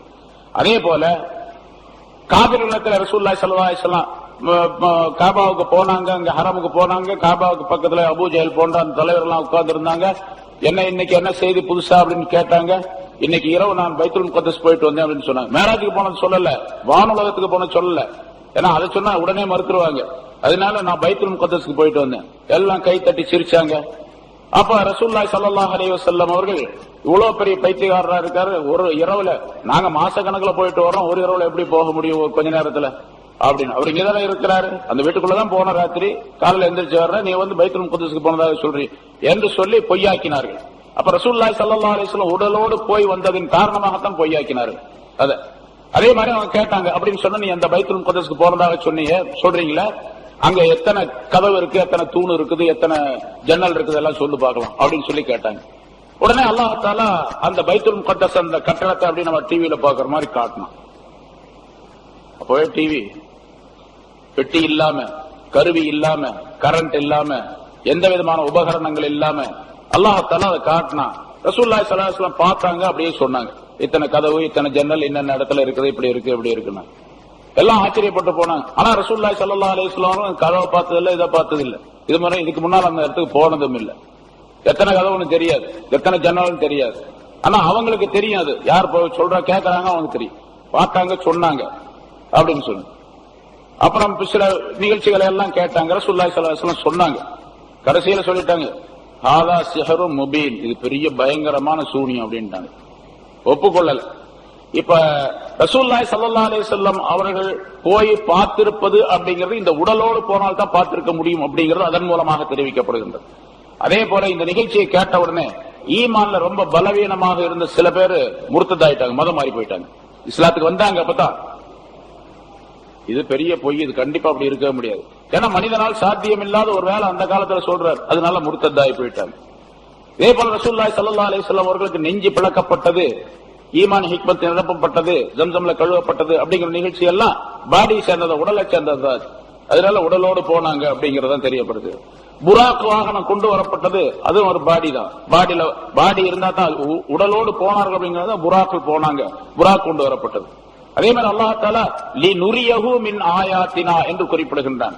அவருக்கு நம்முடைய அத்தாட்சிகளை காட்டுவதற்காக வேண்டி அப்படின்னு அல்லாஹ் தஆலா சொல்றான், காட்டுவதற்காக வேண்டி. அப்ப காட்டுவது நுரிய என்ற அந்த வார்த்தை இருக்கிறது, காண்பிப்பது அப்படிங்கிற வார்த்தை இருக்கிறது, அது உடல் சம்பந்தப்பட்ட பார்வையை தவிர அது ரூஹு சம்பந்தப்பட்ட பார்வைக்கு சொல்லப்படுவது கிடையாது. இப்படியெல்லாம் பல்வேறு விதமான ஆதாரங்கள் இந்த ஆயத்திலேயே இருக்கின்றது. ரசூலுல்லாஹி ஸல்லல்லாஹு அலைஹி வஸல்லம் அவர்கள் உடலோடு தான் போனார்கள் அப்படின்னு சொல்லிட்டு ஒருத்தர் சில பேர் சொல்லுவாங்க, கொஞ்சம் படிச்சவங்க சில பேர் சில கருத்துக்களை பத்தின. நீங்களோட ஒருத்தர் ஒரு கூட்டத்தில் ஒரு 2 மாசத்துக்கு முன்னால ஒரு கூட்டத்துக்கு அப்ப சொல்றாரு, ரசூலுல்லாஹி ஸல்லல்லாஹு அலைஹி வஸல்லம் அவர்கள் இப்படி இதோட போனாங்க அப்படிங்கறத நம்ம நம்ப முடியாது அப்படிங்கிறாரு. உடலோடு போனாங்கிறதெல்லாம் சரியில்லை அப்படின்னு சொன்னார். அப்ப நான் பதில் சொன்னது, ரசூலுல்லாஹி ஸல்லல்லாஹு அலைஹி வஸல்லம் உடலோடு போனாங்க, உடலோடு தான் உயிரோடு தான் போனாங்க, உயிர் உடல் சேர்ந்து தான் போனாங்க. அவர் சொல்றாரு, ஆயிஷா ரலியல்லாஹு தஆலா அன்ஹா அவர்கள் ஒரு ஹதீஸை சொல்றாங்க, ரசூலுல்லாஹி ஸல்லல்லாஹு அலைஹி வஸல்லம் அவர்களுடைய அவர்களை நான் ஒரு இரவிலும் கூட இல்லாமல் இருந்ததே கிடையாது. ரசூலுல்லாஹி ஸல்லல்லாஹு அலைஹி வஸல்லம் எல்லா இரவுகளிலும் என்னுடன் இருந்திருக்கின்றார்கள் அப்படின்னு சொல்றாங்க இந்த ஹதீஸுக்கு. அதே மாதிரி ரசூலுல்லாஹி ஸல்லல்லாஹு சில மனிதர்கள் கேட்டார்கள் ஆயிஷா நாயகி இடத்துல, ரசூலுல்லாஹி ஸல்லல்லாஹு அலைஹி வஸல்லம் அவர்கள் அல்லாஹ்வை பார்த்திருக்கின்றார்களா அப்படின்னு கேட்டாங்க. அப்ப ஆயிஷா ரலியல்லாஹு தஆலா அவர்கள் சொல்லுகின்றார்கள், அல்லாஹ் தஆலா நூர், ஒளியானவன், ஒளிமயமானவன். அல்லாஹ் தஆலா ஒளிமயமானவனை எப்படி பார்க்க முடியும், எப்படி அவர்கள் பார்க்க முடியும் என்று ஆச்சரியப்பட்டு சொன்னார்கள். பார்க்கல அப்படிங்கிற ஆயிஷா ரலியல்லாஹு தஆலா அவர்களுடைய ஒரு அறிவிப்பு. ஆனால் அந்த அறிவிப்பு சரியில்லை என்பது உலமாக்களுடைய முஹத்திஸின்களுடைய முடிவு. காரணம் கேட்டா, ரசூலுல்லாஹி ஸல்லல்லாஹு அலைஹி வஸல்லம் மிஅராஜுக்கு போகும்போது ஆயிஷாவை கல்யாணமே பண்ணல, அதுக்கு அடுத்த வருஷம் தான் கல்யாணமே பண்ணாங்க. கல்யாணம் பண்ண பின்னால மதீனாவுக்கு போன பின்னால 1.5 வருஷம் 2 வருஷம் கழிச்சு தான் ஆயிஷாவை கூட்டு போய் அப்புறம் தான் வீடு கூட்டினாங்க. அது வரைக்கும் ஆயிஷா ரசூலுல்லாஹி ஸல்லல்லாஹு அலைஹி வஸல்லம் அவர்களோட தொடர்பே கிடையாது. அவங்க எப்படி ரசூலுல்லாஹி ஸல்லல்லாஹு அலைஹி வஸல்லம் அவர்கள் நாங்க ஒரு இரவுலையும் கூட விடல, இல்லாமல் இல்ல என்னோட இருந்தாங்க அப்படின்னு சொல்ல முடியும்? சரி, அவங்க சொல்லக்கூடிய கருத்து என்னன்னு கேட்டா, லா துத்ரிகுல் அப்சார் வஹுவ யுத்ரிகுல் அப்சார் என்று அல்லாஹ் தஆலா குர்ஆன்ல ஒரு ஆயத்தை சொல்லுகிறார். அல்லாஹுதான் எல்லா பார்வைகளையும் பெற்றுக்கொள்வான், அடைந்து கொள்வான், அவனை எந்த பார்வையும் அடையாது என்று அல்லாஹ் சொல்றான். எந்த பார்வையும் அவனை பார்க்க முடியாது, அவன் எல்லா பார்வைகளையும் பார்ப்பான் என்று அல்லாஹ் தஆலா சொல்லுகின்றான். அந்த ஆயத்து உலக சம்பந்தப்பட்டது, ஆகிரத்துக்குரியது அல்லது, அது துனியா சம்பந்தப்பட்டது. ரசூலுல்லாஹி ஸல்லல்லாஹு அலைஹி வஸல்லம் அல்லாஹ்வை பார்த்து துனியாவில் அல்ல, ஆகிரத்தில். அப்படி பார்க்கக்கூடிய நேரத்தில் எப்படி பார்த்தாங்க, எப்படி அவர்களுடைய கண்களை ஆக்க வேண்டுமோ அப்படி ஆக்கி அல்லாஹ் தஆலா காட்டினான். இந்த கண்களால் பார்க்க முடியாது, அதனால மௌத்தான பின்னால்தான் பார்க்க முடியும். அது மூமினானவர்கள் மட்டும்தான் பார்க்க முடியும். அல்லாஹ் பைன்னஹும் மஹ்ஜூபூன், காஃபிர்கள் எல்லாம் திரையிடப்பட்டு விடுவார்கள் என்று அல்லாஹ் தஆலா குர்ஆன்ல சொல்லுகின்றான். அல்லாஹ் பார்க்கலாம், மூமின்கள் மட்டும்தான் பார்க்க முடியும், மூமின்களுக்குரிய கண்களால் மட்டும்தான் பார்க்க முடியும். காஃபிர்கள் பார்க்க முடியாது, அந்த கண்களால் பார்க்க முடியாது. அங்க வேற கண்ணு ஆகிரத்துல கண்கள் இருக்கும், அந்த கண்களும் கூட 2 வகை, காபிரான கண்கள், மூமினான கண்கள். உலகத்தை கவனிச்சு மூமினான கண்கள் மட்டும்தான் காண முடியுமே தவிர காபிரான கண்கள்ல பார்க்க முடியாது. சரி, அந்த ஆயத்தை வைத்துக் கொண்டு ஆயிஷா ரலியல்லாஹு தஆலா அன்ஹா அவர்கள் சொல்லியதாக அறிவிக்கின்றார்களே, அந்த அறிவிப்புகள் எல்லாம் சரியில்லை என்பதுதான். சரி, இப்ப கடைசியாக இந்த மேராஜின் மூலமாக தொழுகையை நாம் பேணக்கூடியவர்களாக இருக்க வேண்டும் என்பதையும் கவனத்தில் கொள்ள வேண்டும். ஏன்னா தொழுகை மேராஜில கொடுக்கப்பட்டது, அது ரொம்ப அற்புதமான வணக்கம் என்பது மட்டுமல்லாமல் தொழுகையின் மூலமாகத்தான் ஒரு மனிதன் எல்லா காரியங்களிலும் வெற்றி பெற முடியும். உலகத்திலே எல்லா காரியங்களும் நான் பல தடவை சொல்லப்பட்டிருக்குது, எந்தெந்த நிகழ்ச்சிகள், எந்தெந்த வேலைகள், எந்தெந்த விஷயங்கள் உங்களுக்கு வேண்டுமோ அவை அனைத்தையும் தொழுகையின் மூலமாக பெற்றுக்கொள்ள முடியும். உடல் சம்பந்தப்பட்டதாக இருந்தாலும் சரி, பொருளாதாரம் சம்பந்தப்பட்டதாக இருந்தாலும் சரி, அல்லது வேறு எந்த நிகழ்ச்சிகளாக இருந்தாலும் சரி, இப்ப சமுதாயத்தில் ஏற்பட்டிருக்கக்கூடிய பல பிரச்சனைகள் இருக்கின்றன. எந்த பிரச்சனையா இருந்தாலும் சரி, சின்னதா இருந்தாலும் சரி, பெருசா இருந்தாலும் சரி. ஒருத்தர் கல்யாணம் ஆகணும்னு நினைக்கிறாரு, காசு இல்ல. தொழுகையின் மூலமாகவே அவர் நினைக்கக்கூடிய அந்த கல்யாண காரியங்களை அடைந்து கொள்ள முடியும். அந்த கல்யாணம் எப்படி நடக்கணும்னு விரும்புறாரோ அப்படி அல்லாஹ் ஆக்கி கொடுத்துருவான் தொழுகையின் மூலமா. நாம் செய்யக்கூடிய அந்த தொழுகை மிகச் சரியாக இருக்க வேண்டும், ஜாக்கிரதையா இருக்க வேண்டும். தொழுகையில் அப்படி எப்படி என்றெல்லாம் இருக்கக்கூடாது. இப்ப தொழுகையை போட்டு கெடுத்து நாசமாக்கி ஒரு விதமா தொழுகை எல்லாம் பூராமே வேடிக்கையாக ஆக்கி அடுத்தவருக்கும் மற்ற தனக்கும் இடையூறு தரக்கூடிய தொழுகையாக ஆக்கி வைத்திருக்கிறார்கள். சில வாலிபர்களை பார்க்கின்றோம், குழப்பவாதிகள் செய்யக்கூடிய அந்த விஷயம். தொழுகிறான் பாருங்க, தொழுகிற மாதிரியா தெரியுது, தொழுகிறதே தெரியவில்லை. தொழுகிற மாதிரியே தெரியல, தொழுகையும் அல்ல. சொல்ல போன ஷரியத்துடைய அமைப்புல நோக்கத்தை இதுல பாத்தீங்கன்னு சொன்னா அது தொழுகையே அல்ல. கையை இங்க கட்டிக்கிறோம், இப்படி கட்டுறோம், இந்த பக்கம் ஒரு இடி, இந்த பக்கம் ஒரு இடி, லெப்ட்ல ரைட்ல இருக்கிறவங்க 2 பேத்துக்கு 2 இடி, காலை அகட்டிக்கிறான். நான் சொல்றது எல்லா இடத்துலயும் ஆட்டுதல், நீட்டுதல், அகட்டுதல் 3 காரியங்களை கொண்டு தொழுகிறாங்க. ஆட்டுறது வரல, நீட்டுறது ஆமீன். ஒரு ஊருக்கு போயிருந்தேன் இப்ப சமீபத்தில். என்ன சத்தம் போடுறாங்க ஆமீன், நீங்க சொன்னா டவுட் வரைக்கும் சத்தம் அவ்வளவு பெரிய ஆமீன். ஆமீன் சொல்லி முடிக்கலாம், 4-5 ஆயத்து ஓதிடலாம், சூரத்தில் பாத்தியாக்குள்ள ஓதி முடிச்சிடலாம். அவ்வளவு நேரம் நின்றான் ஆமீன். என்ன தெரியல, பயங்கரமா இருக்குது அந்த ஆமீன். அதே மாதிரி அகற்றுறது, காலை அகட்டிக்கிறது. காலை அகட்டி 2 பேர் நிக்கக்கூடிய இடத்துல ஒரு ஆள், இங்க ஒரு ஆள் நிக்கிறாரு சப்புல, எப்ப பார்த்தாலும் முன்னால நின்றுக்கிறாரு. காலை அகட்டிக்கிட்டு கையை இங்க கட்டிக்கிட்டு, கழுத்துல கட்டுறது, தொப்புளுக்கு மேல தொப்புளுக்கு கீழே. இந்த கழுத்துல கட்டுறது அப்படின்னு சொன்னா அல்லாஹ் வஜாலனா என்ற ஆயத்தில் அல்லாஹ் சொல்லுன்னா நரகவாசிகள் தான் கையை அப்படி கட்டி இருப்பாங்களாம். கழுத்துல சங்கிலி போட்டு கட்டப்பட்டிருக்க உங்களுக்கு நரகவாசிகளும் சூரத் யாசின் அல்லாஹ் சொல்லி காட்டுங்க. அது மாதிரி அவங்க கட்டுறது நரகவாசிகளுடைய தக்பீர் கட்டுறாங்க. இன்னைக்கு எவ்வளவு பாருங்க. இப்போ ஒரு இது சமீபத்தில் ஒரு இது வந்துச்சு, அரைக்கால் சட்டை போட்டுக்கிட்டு தொழுகலாம், அதான் ஆஃப் டிராயர் போட்டுக்கொண்டு தொழலாம், அது ஹதீஸ்ல இருக்குது அப்படின்னு சொல்லிட்டு ஒரு ஹதீஸை சொல்லி அந்த ஹதீஸுக்கு தப்பா அர்த்தம் சொல்லி அதை அரைக்கால் டவுசர் போட்டு தொழுகலாம். இன்னொருத்தர் சொன்னார் இல்ல, அது அம்மனமாவே தொழுகலாம், நிர்வாணமாவே தொழுகலாம்னு சொல்லியிருக்காரு. ரொம்ப வசதியா போச்சுப்பா, ஒண்ணு கடையை ஜவுளி கடையே தேவையில்லை, அப்போ எல்லா கடையும் எடுத்துட வேண்டியதுதான். அரைக்கால் டவுசர் போட்டு தொழுகலாம் அப்படின்னு சொல்லிட்டு ஒரு ஹதீஸை கொடுக்குறான் பாருங்க. அது எவ்வளவு தப்பான ஹதீஸ் அப்படிங்கறதுக்காக அந்த விளக்கம் சொல்றதுக்காக உங்களுக்கு நான் சொல்லி காட்டுறேன். அது அரபியை போட்டு தான் எழுதியிருக்கிறான், அர்த்தம்லாம் சரியாத்தான் எழுதியிருக்கிறான். கடைசியில தன்னுடைய கருத்தை அந்த ஹதீஸுக்கு கொடுத்து தப்பா சொல்லியிருக்கிறான் அந்த இடத்துல. வான் அபீ ஹுரைரா قال قام رجل الى النبي صلى الله عليه وسلم فساله عن الصلاه في الثوب الواحد. ஒரு மனிதர் ரசூலுல்லாஹி ஸல்லல்லாஹு அலைஹி வஸல்லம் அவர்களிடத்துல ஒரு துணியில தொழலாமான்னு கேட்டார். ஒரு துணி உடுத்திக்கிட்டு தொழலாமா, தொப்புல இருந்து முழங்கால் வரைக்கும் மறைச்சிருக்குங்க, ஒரு துண்டு ஒரு வேட்டி கட்டி இருக்காரு, தொழலாமா? ஸல்லல்லாஹு அலைஹி வஸல்லம் சொன்னாங்க, அவகுல்லுக்கும் யஜிது ஸௌபைனி, உங்களில் ஒவ்வொருவரும் 2 துணிகளை பெற்றுக் கொள்கிறீர்களா அப்படின்னு கேட்டாங்க. அந்த காலத்துடைய சஹாபாத்துடைய நிலை, 2 துணி பெரும்பாலானவர்கள் இருக்காது, ஒரு துணி தான் இருக்கும். அந்த ஒரு துணியை வேட்டி மாதிரி கட்டிக்கிட்டு அந்த ஒரு துணி எப்படி கட்டணும் ரசூலுல்லாஹி ஸல்லல்லாஹு அலைஹி வஸல்லம் சொல்லி அவங்களே கட்டிருக்காங்க. சில நேரங்கள்ல வேட்டி மாதிரி இருக்கக்கூடியத 2 நுனி இருக்குது பாருங்க, அது 2 எடுத்து பின்னால கழுத்துல இந்த பக்கத்துல முடிச்சு போட்டுக்கிட்டா நெஞ்சு மறைச்சிக்கும், முழங்காலும் மறைச்சிக்கும், இது மறைச்சிக்கும். அப்படித்தான் ஒரே ஒரு துணியில தொழுது இருக்கிறாங்க. உங்கள ஒவ்வொருவரும் 2 துணியை பெற்றுக் கொள்ளுகிறீர்களா? இல்ல, அதனால 2 துணி, ஒரு துணி இருந்தா தொழலாம், அதனால ஒரு துணியில தான் தொழுகணும்னு அர்த்தம் இல்ல. ஒரு துணி உள்ளவர்கள் ஒரு துணியில தொழலாம், 2 துணி கிடைக்கல அவங்களுக்கு, அதனால ஒரு துணியில தொழலாம் அப்படின்னு. சும்மா சால ரஜுலுன் உமர, பிறகு ஒரு மனிதர் உமர் ரலியல்லாஹு தஆலா கேட்டாரு. கால அவங்க சொன்னாங்க, அதாவது ஒரு துணியில தொழுகலாமான்னு கேட்டாங்க. கூடும், அதாவது ஒரு துணி இருந்தா ஒரு துணியில தொழுதுங்க அப்படின்னு சொல்லிட்டு சொல்றாங்க. இதா வஸ்ஸா அல்லாஹு ஃபௌசிஉ, அல்லாஹ் தஆலா ஒரு வசதியான நிலையை ஏற்படுத்தினால் நீங்கள் விரிவாக செய்து கொள்ளுங்கள். 2 துணி அல்லாஹ் தஆலா கொடுத்தான், 2 துணி போட்டுங்க. அதுக்கு மேல கொடுத்தான் 3 துணி போடுங்க. அதுக்கு மேல கொடுத்தான் 4 துணியை போடுங்க. போட்டலாம்ல. ஒரு வேட்டி கட்டி கைலி கட்டி இருக்காரு, பனியன் போட்டிருக்காரு, சட்டை போட்டிருக்காரு, தொப்பி போட்டிருக்காரு, பனிக்கன் மேல ஒரு கோட்டு போட்டிருக்காரு, அல்ல சூட் போட்டிருக்காரு, அதுக்கு மேல ஒண்ணு போட்டுக்கிறாரு. குளிர் ஜாஸ்தி, குளிர்னா ஊர்ல போனா இப்ப ஊட்டி கொடைக்கானல் அந்த மாதிரி ஊட்டி எல்லாம் போனீங்கன்னு சொன்னா உள்ள பனியன் போட்டிருப்பாரு, அதுக்கு மேல ஒரு சொட்டர் போட்டிருப்பாரு, அதுக்கு மேல ஒரு சட்டை போட்டிருப்பாரு, அதுக்கு மேல ஒரு கோட்டு போட்டிருப்பாரு, அதுக்கு மேல ஒரு 100 பெரிய கோட்டு போட்டிருப்பாரு. போட்டு தொழு வைக்கிறாரு. பாக்கலாம் நீங்க எப்படி அவசியம் உங்களுக்கு அல்லாஹ் தஆலா வசதியை கொடுத்தா வசதியா ஏற்படுத்திக் கொள்ளுங்கள்.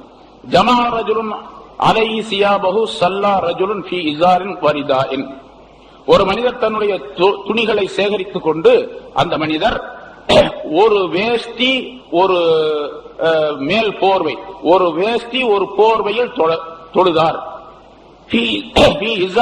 கமீசின், ஒரு வேஷ்டி ஒரு கமீசிலே தொழலாம் அப்படிங்கிற கருத்து சொல்றாங்க.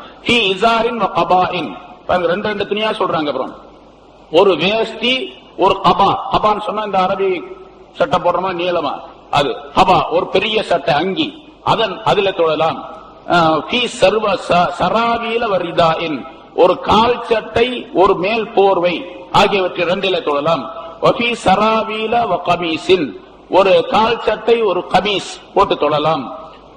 சராவீல கபா, ஒரு கால் சட்டை ஒரு கபா பெரிய அங்கி, அதன் மூலமா தொழலாம். துப்பான் கபா, ஒரு அரைக்கால் சட்டை ஒரு நீள அங்கி ஆகியவற்றை ரெண்டு துணியில தொழலாம். துப்பான் கமீஸ், ஒரு அரைக்கால் சட்டை ஒரு கமீஸ் ஆகியவற்றில தொழலாம் என்று இந்த ரெண்டா சொல்றாங்க. இந்த ரெண்டு உடையா சொல்லிட்டு இது என்னன்னு கேட்டா கடைசியில வரக்கூடிய அரைக்கால் சட்டையில ரெண்டு வருது. அரைக்கால் சட்டையும் ஒரு நீள பெரிய அங்கியும் போட்டு தொழலாம் அப்படின்னு சொல்லும் போது, பெரிய நீளமான அங்கி போட்டுக்கிட்டாவே அவுரத்தெல்லாம் மறைச்சிடும். கழுத்துல இருந்து வரை கடைசி கீழே வரைக்கும் இருக்குது. போட்டு அரபி தோப்பு போட்டு வர்றோம்ல அந்த இது. சரி, உள்ள போடுறதுக்கு என்ன பண்றாரு, அரைக்கால் சட்டை போட்டிருக்காரு அவரு, ஒரு டிராயர் அண்டர்வேர் போட்டிருக்காருன்னு வச்சுங்க. கூடுமா கூடாதா? கூடும். முதல்ல. ரெண்டாவது துப்பான் கமீஸ், அரைக்கால் சட்டையும் ஒரு கமீஸ். இங்க கமீஸ் சொன்னா ஹதீசுகள்ல வரக்கூடிய கமீஸ், இந்த கமீஸ் இப்ப நீங்க எல்லாம் போட்டிருக்கீங்க பாருங்க, இது நசாராக்கள் கண்டுபிடிச்சது. இது அதை நம்ம போட்டுக்கிட்டு இருக்கிறோம். இப்போ கமீஸ் சொன்னாவே இப்ப அந்த காலத்துல நீங்க பாக்கலாம், அந்த கமீஸ் உள்ளவங்க இது மாதிரி ஓபன்லாம் இருக்காது, ஃபுல்லா இருக்கும். இப்போ சில பேர் போட்டிருக்காங்க, இந்த ஆம்பூர்வாணி அந்த பக்கம் பழைய ஆளுகள் எல்லாம் போட்டிருப்பாங்க. அந்த கமீஸ் கீழே வரைக்கும் இருக்கு, முழங்கால் மறைச்சிக்கிட்டு இருக்கும். அது பேர் கமீஸ். கமீஸ் சொன்னா அந்த கப்பு வச்சு பட்டன் வச்சு இப்படி மூடுற மாதிரி.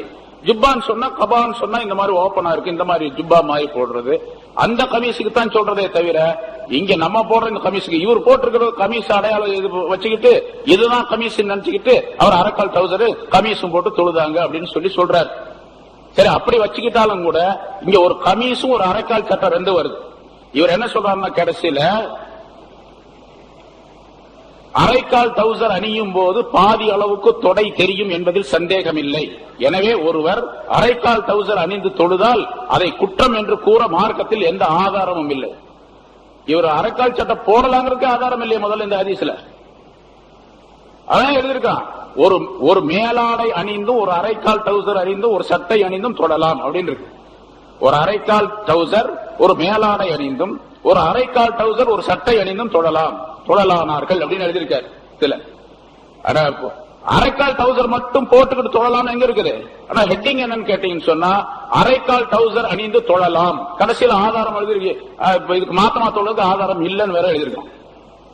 எவ்வளவு பெரிய குளறுபடி பாருங்க. இது மாதிரி எல்லா விஷயங்களும் ஆனா மக்களுக்கு தெரியறது இல்ல. ஜனங்களுக்கு என்ன தெரியும்? தெரியாது. அவர் என்ன சொல்றாரு அப்படிங்கிறது தெரியாது. அரபி வாசியா, அரபியில் எழுதி பதில் எழுதி, இது தமிழ மொழிபெயர்த்து எழுதியிருக்காரு, தப்பா ரைட்டா அப்படிங்கறதே தெரியாது. இப்ப இவ்வளவு பெரிய தப்பு எழுதிட்டு அரைக்கால் டவுசர் போட்டு தொழலாம் அப்படின்னு சொல்றாரு. அதான் நான் சொன்னேன், இப்ப தொப்பி போட வேணாம்னு சொல்றாருல, தொப்பி தேவையில்லைன்னு சொன்னாரு. தொப்பி போடாம நிறைய பேர் தொழுகிறாங்க, தொப்பி போடாம தொழுகிறாங்க. அவர் வேணான்னு சொன்னதுனால சரி தொப்பி போடாம தொழுகிறாங்க. இப்ப அவர் அரைக்கால் டவுசர் போடலாம்னு சொல்லியிருக்காருல்ல, எல்லாத்தையும் காட்டிடணும், பனியனும் போடக்கூடாது. அரைக்கால் டவுசர் மட்டும் போட்டுக்கிட்டு புருஷமாக பள்ளியாசலுக்கு யாராவது வாங்க பார்க்கலாம். அந்த ஆளு யாராவது இருந்தா அவங்களை கூப்பிடுங்க, சொல்லுங்க, அவங்கள்ட்ட போய் சொல்லுங்க, அரைக்கால் டவுசர் மட்டும் போட்டுக்கிட்டு பள்ளியாசலுக்கு வர சொல்லுங்க. நம்ம பள்ளியாசலுக்கு அல்ல, எந்த பள்ளியாசலுக்கு வேணா போகட்டும். இந்த முதுகுல டின்னு கட்டுறதுன்னு சொல்றாங்க பாருங்க, கட்டிட்டு தான் வரணும், சும்மா வர முடியாது அரைக்கால் டவுசர் போட்டுக்கிட்டு. எவ்வளவு பெரிய அநியாயம் பண்றானுங்க பாருங்க. இன்னொருத்தர் சொன்னாரு, நிர்வாணமாவே தொழலாம்னு சொல்லியிருக்காருங்க, இது பெரிய அதிசயம் அல்ல அப்படிங்கிறாரு. சரி, எப்படியா தொலை வரட்டும் பார்ப்போம் அப்போ அப்படின்னு சொல்லிட்டு. அதனால தொழுகையா இருக்கணும், தொழுகையாக இருக்கணும், தொழுகை உயிரோட்டம் உள்ளதாக இருக்கணும். தொழுகை எப்படி ரசூலுல்லாஹி ஸல்லல்லாஹு அலைஹி வஸல்லம் அவர்கள் கடைபிடித்தார்கள் அப்படி இருக்கு. என்ன சொல்றாங்க கேட்டா, தொழுகையில குஷு குலு அந்த பக்தி அப்படி இப்படிங்கறதெல்லாம் தேவையில்லை. இதெல்லாம் ஆலிம் சாக்கள் சும்மா டூ போட்டுக்கிட்டு கிடக்குறாங்க. அது எல்லா கவனமும் தொழுகையிலேயே இருக்கணும், வேற எந்த பக்கம் கவனம் எல்லாம் போகக்கூடாது அப்படின்லாம் சொல்றது ஆளுகளை ஏமாத்துறது. எவன் தொழுகிறான் அப்படி அப்படின்னு கேட்கிறாரு. எவன் தொழுகிறான் அப்படி கவனம் இல்லாம? தொழுகையில் நின்று கவனம் வரத்தான் செய்யும். அதனால எதையாச்சும் நினைச்சுக்கிட்டு நீ தொழுது முடிச்சுட்டு போ அப்படின்னு தான் சொல்லும். பக்தி பயபக்தி அது இது ஏன்னா கத் அஃப்லஹல் முஃமினூன் அல்லதீன ஹும் ஃபீ ஸலாத்திஹிம் காஷிஊன், தங்களுடைய தொழுகையிலே பக்தியாக இருக்கக்கூடியவர்கள் தான் வெற்றி பெற்றார்கள் என்று அல்லாஹ் தஆலா சொல்றான். அல்லாஹ் சொல்றா பக்தி வேணும் அப்படின்னு சொல்லிட்டு, இவன் சொல்றான் பக்தி எல்லாம் தேவையில்லை அப்படின்னு. இன்னைக்கு தொழுகையை கெடுத்து குட்டிச்சவராக்கி அவன் இஷ்டத்துக்கு எப்படி வேணாலும் தொழுகிறான். பாருங்க, பயங்கரமா இருக்கான். தொழுகை பார்த்தா தொழுகையாகவே கிடையாது. அப்படிப்பட்ட நிலையில தொழுகை போய்கொண்டிருக்கின்ற காரணத்தால் தொழுகையின் மூலமாக எல்லாவற்றையும் பெற்றுக்கொள்ள முடியும் என்று சொன்னால் தொழுகையாக இருக்க வேண்டும். தொழுகை உயிரோட்டம் உள்ளதாக இருக்க வேண்டும். தொழுகை ரசூலுல்லாஹி ஸல்லல்லாஹு அலைஹி வஸல்லம் அவர்களும் சஹாபாக்களும் எப்படி சொன்னார்களோ, எப்படி காட்டினார்கள், தொழுது காட்டினார்களோ அந்த முறையில் இருக்க வேண்டும். அந்த பக்தியோடு தொழக்கூடிய தொழுகைதான் எல்லா காரியங்களையும் நிறைவேற்றி தரக்கூடியதாக நமக்கு அமையும் என்பதை நாம் கவனத்தில் கொண்டு, மேராஜுடைய இந்த நிகழ்ச்சியின் மூலமாக ரசூலுல்லாஹி ஸல்லல்லாஹு அலைஹி வஸல்லம் அவர்கள் எப்படி செய்தார்களோ அதை நிறைவேற்றக்கூடியவர்களாக இருக்க வேண்டும். அஸ்ஸலாத்து மிஅராஜுல் முஃமினீன், மூமின்களுடைய மேராஜ் தொழுகை என்று ரசூலுல்லாஹி ஸல்லல்லாஹு அலைஹி வஸல்லம் சொன்ன அந்த விஷயத்தை கடைபிடிக்கக்கூடியவர்களாக இருக்க வேண்டும். அத்தகைய நல்ல பண்புகளை நம் அனைவருக்கும் அல்லாஹ் தஆலா தந்திருவானாக. பிஸ்மில்லாஹிர் ரஹ்மானிர் ரஹீம். அல்ஹம்துலில்லாஹி ரப்பில் ஆலமீன். அல்லாஹும்ம ஸல்லி அலா சய்யிதினா முஹம்மதின் வ அலா ஆலி சய்யிதினா முஹம்மதின் முபாரிக் வஸல்லிம் அலைஹி. اللهم يسر لنا أمورنا أمور الدنيا والآخرة إنك على كل شيء قدير. اللهم حسن مقاصدنا مقاصد الدنيا والآخرة إنك على كل شيء قدير. اللهم إنا نسألك من خير ما سألك منه نبيك وحبيبك سيدنا محمد صلى الله عليه وسلم، ونعوذ بك من شر ما استعاذك منه نبيك وحبيبك سيدنا محمد صلى الله عليه وسلم، وأنت المستعان وعليك البلاغ ولا حول ولا قوة إلا بالله العلي العظيم. ربنا آتنا في الدنيا حسنة وفي الآخرة حسنة وقنا عذاب النار. ربنا تقبل منا إنك أنت السميع العليم وتب علينا إنك أنت التواب الرحيم. اللهم بارك لنا في رجب وشعبان وبلغنا رمضان. وصل وسلم على رسولك سيدنا محمد وعلى آله وأصحابه أجمعين. آمين. سبحان ربك رب العزة عما يصفون وسلام على المرسلين والحمد لله رب العالمين. صلى الله عليه وسلم.